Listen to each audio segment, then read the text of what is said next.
It's new Helix patch release day here at Worship Tutorials. So this is the Divi 13 Helix patch. It is available for the Helix Floor, for the Helix LT, for Helix Native, for the Pod Go, for the HX Stomp, and I tell you what, we have heard your cries, HX Effects users. And we decided we don't care.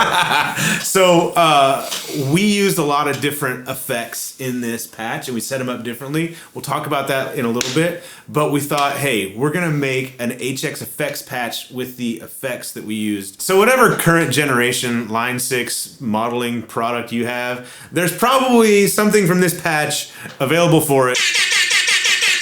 Yeah! Thank you. Yeah! This is one we have been working on. We said that about the last one, but this one has been in the works for a while too. Mm-hmm. The divided by 13 amp model in the Helix, which is what divided by 13 model? I think it's an FDR 37. I think something like that. We'll put it in the description. They're not. It's not a common amp that praise and worship guys use.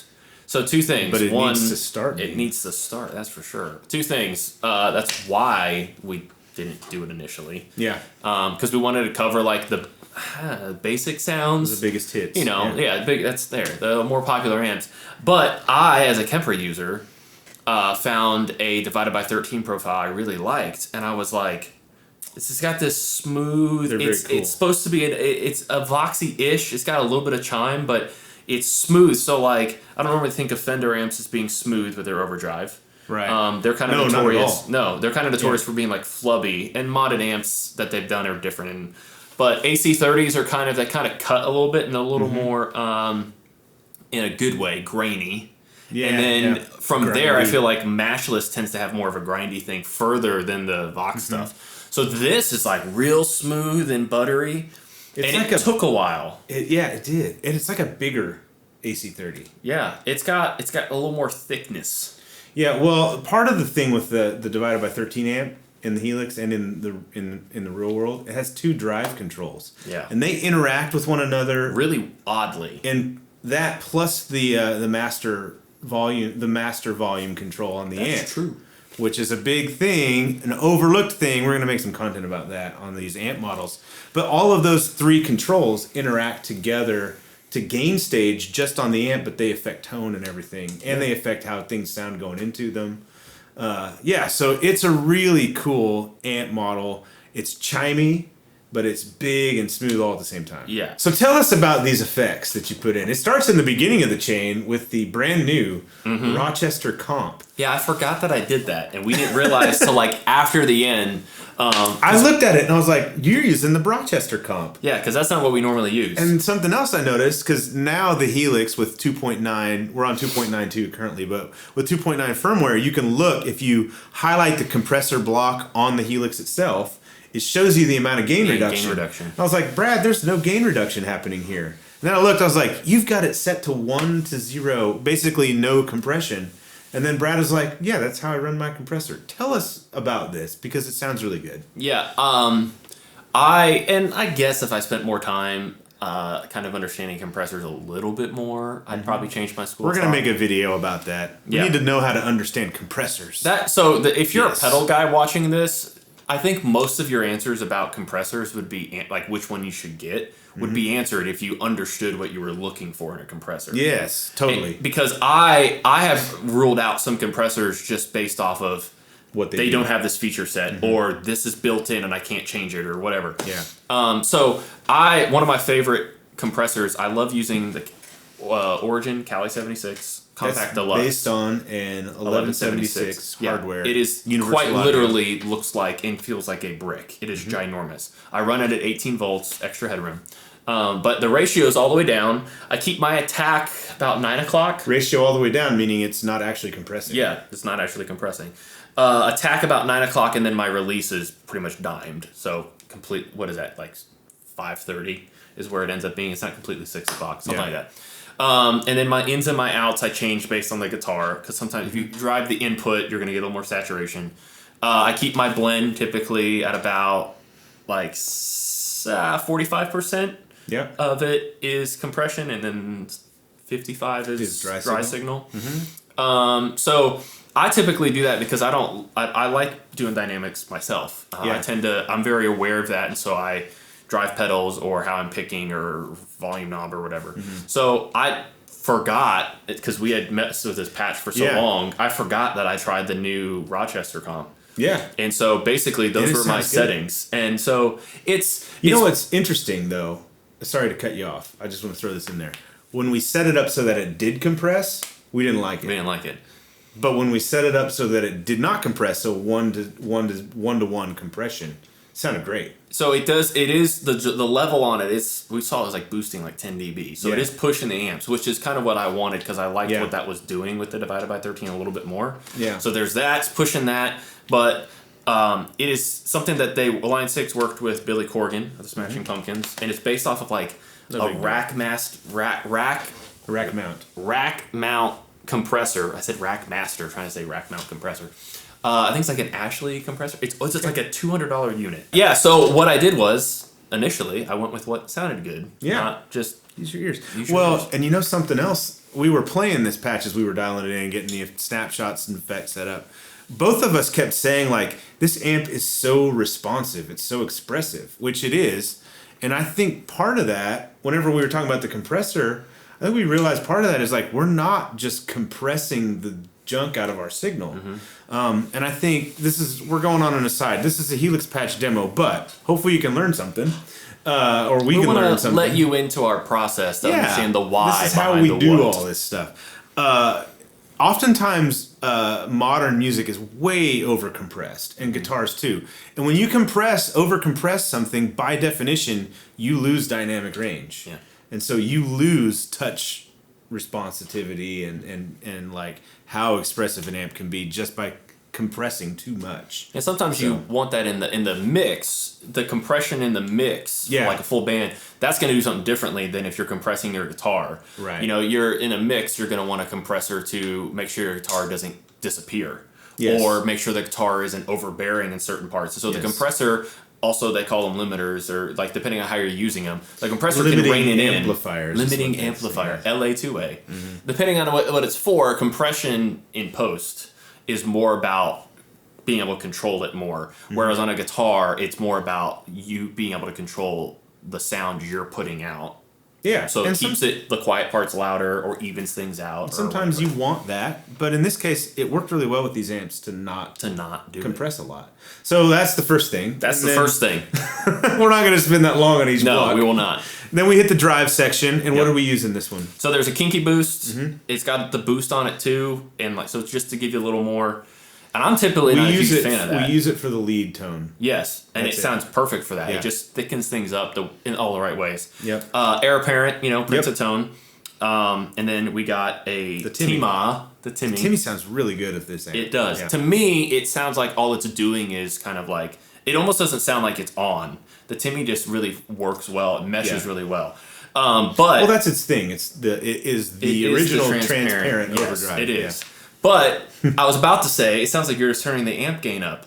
So we threw one of those in there too. Yes. So there's an amp gain parameter switcher controller. This has been my labor of love lately. Has been to take Helix patches and set a switch to turn the gain on the amp up, because that's all overdrive pedals are doing. The best drive is just turning the drive on your amp up. Yes. Which you have to pay somebody to do. You would have, and real amp. You can't just a lot of those amps you can't just turn the gain up. Like you turn the gain up, you have to turn the bass down. You'd have to do several things in order to, or like the volume. There's some amps react differently. So we have a button that when you hit it, it just gets you in the right place. And we experimented with which drive parameter, because there's two again. There's two, that's right. And so it turns it on, it sounds really great, and it lowers the channel volume a little bit, because this amp because we give ourselves more headroom with the master volume. Yeah, this amp got really loud whenever you turn the drive up. Yes. So we leveled that out for you. So you have basically 4 stages of overdrive, 4 different overdrive options, which then you can stack in different ways. The kinky boost is not assigned to a foot switch though. Yeah. And then we also have a gain boost on the PNW lead snapshot that's only giving volume when you hit that. That way you poke out just ever so much. So if you find that it's too big of a volume jump, you're going to have to adjust that gain block a little bit. And that's at the very end of the patch. Very end. It only comes on with the P&W lead. P&W lead, and it's just for a pure volume boost. Yeah. So you can adjust that to taste. Then we hit our delays, and we went into Line 6's catalog. We went deep into the legendary DL4, the green thing. Green Machine. Yes. That was one of my favorites. So if you're on the Helix and you did not know that all of the old DL4 delays, which are awesome, are in there, when you go to the delay block, you have a little drop down: stereo, mono, or it says mono, stereo, legacy. Legacy is the old delay algorithms from Line 6, again, found on the DL4. Old, but not bad. And they're all actually in stereo. So all the legacy stuff is in stereo by default. They were on the Pod. They were on the Echo Park. That thing was also a brick. Yeah. That thing, kill a man. But those were killer. A lot of studio Tim session Pierce, guys. Touts the Echo Park. Yes, I've heard of other guys as well saying that. And so we went with the lo-fi delay. We wanted low res. Yeah, we wanted this really dark analog delay. And we went with low We ran res. out of room for the analog. Yeah, we tried the analog legacy delay. We ran out of DSP. So we used the lo-fi, and it sounds really cool. Yeah, low res, rather. It just kind of sounds really warm. You can make it filtery and sound weird, but there's that. Also, I've been super into glitchy, random, weird noises lately. Yes, you have. And I have made a pedal board that's basically weird stuff. All that. I and the Red Panda Tensor has become one of my favorites. And it's a tape deck emulator, not a tape delay emulator. It's a tape deck, so you can kind of control it's not repeats. It only does repeats once, as if you can control if it plays backwards or forwards, and it's crazy. Watch a video. But because of that, I've gotten really into using reverse delay. So I wanted to throw something different in here. And so we have a snapshot called Textured Ambience. Yeah. And the reason is if you're playing some just simple guitar lines, you're going to notice that it's not just wet and it's just, that's it. There's not delay in verb. You're going to hear the reverse sound. So maybe it doesn't sound reverse to you because it's not super prominent, but it's going to give, and so I think of a part if you were to mimic the piano line during the solo before the bridge, is very specific, of What a Beautiful Name. Dun, dun, dun, dun. You know, talk Twinkle Twinkle Little Star.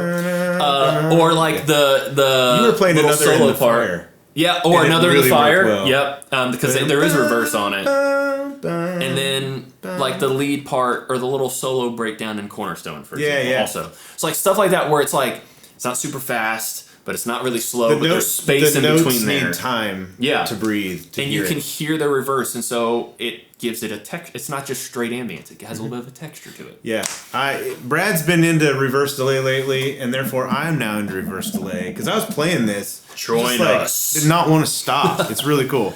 Yeah, so we have reverse delay. We have Adriatic dual delay, and we have a tape delay for dotted eighth. And then the Brad's.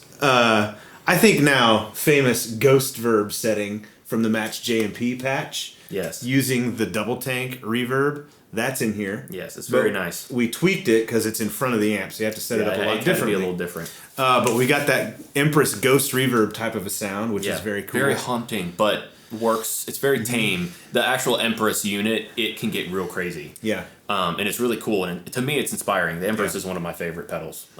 But try to get that thick kind of thing that it does, we kind of captured using the double tank. So. Yeah. And then we have we wanted a hall reverb, and we tried hall reverb, and we didn't like it.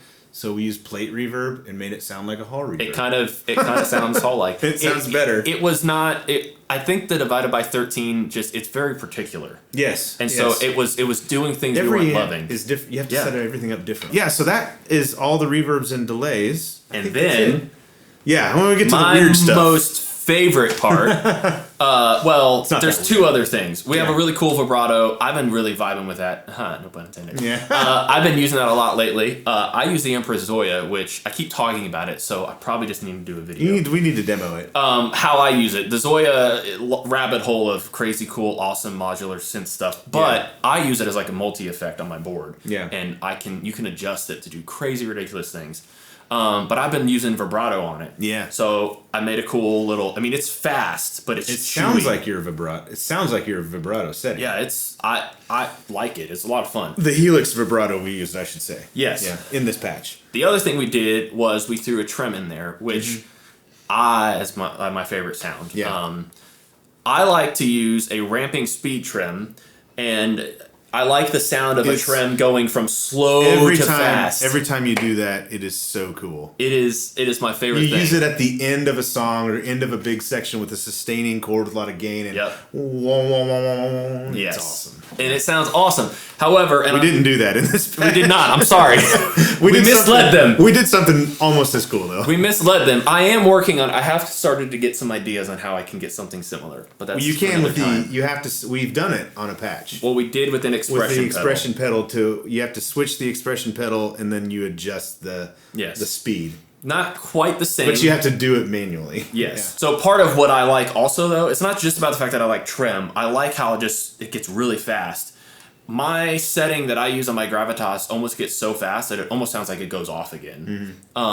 So instead of just replicating the slower, more like moody trem, we went with a more choppy, fast trem, which it's called it choppy could work. Trem That's exactly Helix. what it's called. Yeah. It could work in a slower song. It is synced up to tap tempo, which I'm normally not a fan of. Normally, I think that causes things to duck to on beat, and you won't hear it because if something's playing on top of that, like the snare, like if you set it to eighth notes and the snare's hitting, then it's gonna duck, right? So it almost just sounds like sidechain compression weirdo-ness, and like, which is fine. Another pro tip. Don't set your tremolo. Don't set your tremolo. Tempo yes. if you really want to hear it. However, we set it to 30-second note subdivisions. Yeah. So you heard it. It's fast. Nobody's playing 30-second notes on the snare. Well, not like in a regular normal beat. If you're building up. Yeah. But anyways, we set it up a little different. Really cool, as you heard. I hope you like it because I utilize the ramping trem because I like the idea of it going from slow to fast. It's just energy. Yeah. Too. It's just a texture. And it's different. And it's great, like you said, it's great at the end of a big part where you're holding out a chord, whether that's the end of the song or the end of like a big bridge section where you're going down into a slower chorus. I mean, what power ballad, praise and worship song doesn't do that? You know? That's why I use trim all the time. So you've got it in this patch in the Helix, and then of course you can just copy and paste it into any other patch you want. But we have we have waxed eloquently here about the... I felt this one deserved it though. Yeah, and hopefully... And they could have clicked off. Yeah, the demo was in the beginning of the video for a reason. So if you're still with us, hopefully you like this. Hopefully you like this nerding out talk about Helix and effects. And one thing that I really appreciate about working with Bradford on these patches, I think the two of us work well together. I am totally If you don't think so, don't tell us. Thanks. I am totally a modeling guy. Like everything, I live inside of Helix, Kemper. Not so much Kemper. That's your deal more than mine. Fractal, But Brad is a pedal guy. And so it's really cool when Brad designs patches and does sound design. He bases them off stuff that you get off of your pedals, which are things I've been really liking. And Brad gets new pedal, and like it's not just normal. You get some weird stuff. Yeah, I like doing different things, and it's really cool. And that stuff shows up in these Helix patches, which I think is a lot of fun because then I get to play them. It's special. Yeah, and you get to play them as well. And if you're an HX Effects guy or girl, you get to play them on your HX Effects too. We're gonna make. You're welcome. Make this available. What can I say except below. You're welcome. So hey, we've got new Helix patches coming soon. One thing we didn't mention about this patch is the IR cabs. Oh. So it's the same amp model in stereo and roughly the same settings. Yeah. Because we wanted it the divided by 13 sound, right? But the IR cabs are different. So you do get a little bit of different flavor with one of them, both from Tone Junkie, all included for free. One of them is the matchless G25 speaker. Which contributes to the chime. Yeah, so right? the matchless DC30 combo amp has two different speakers. It's got a H30 and a G25 or something like that. I don't know my Celestian nomenclature. That's the word I wanted. Nomenclature. Nomenclature. Yeah, that's a good that's one. the scientist in me coming That's a out. good one. Yeah, I don't know the naming of these things, but it's one of the speakers from the matchless DC30 combo, and then another IR from the 1966 Vox AC30 top boost that they have, So which stinking sounds cool. glorious. That is one of my new favorite Kemper profiles. He did a profile of that. That amp is special, and it has the Silver Bell speakers in them, which are, if you think Celestion Blues are good, Silver Bells take that up a notch. And so those IRs sound really good. They're pretty rare too. Right? They are, and very, very highly coveted, sought after. So that's included in the patch as well. When we said the 66 AC is coming up for the Helix, it's going to use those 66 AC 30 IRs. And makes a big difference. That was actually our first stab at, in a while at least, effects before an amp. Yeah. But we're still working on that one. And this one kind of like, we started working on it today and it kind of just like finished itself. It took a while, but it kind of finished itself. So yeah, that's why you're getting this one first. Links below. Thanks for watching. Subscribe to the channel if you haven't already. We'll see you in the next video. Bye-bye.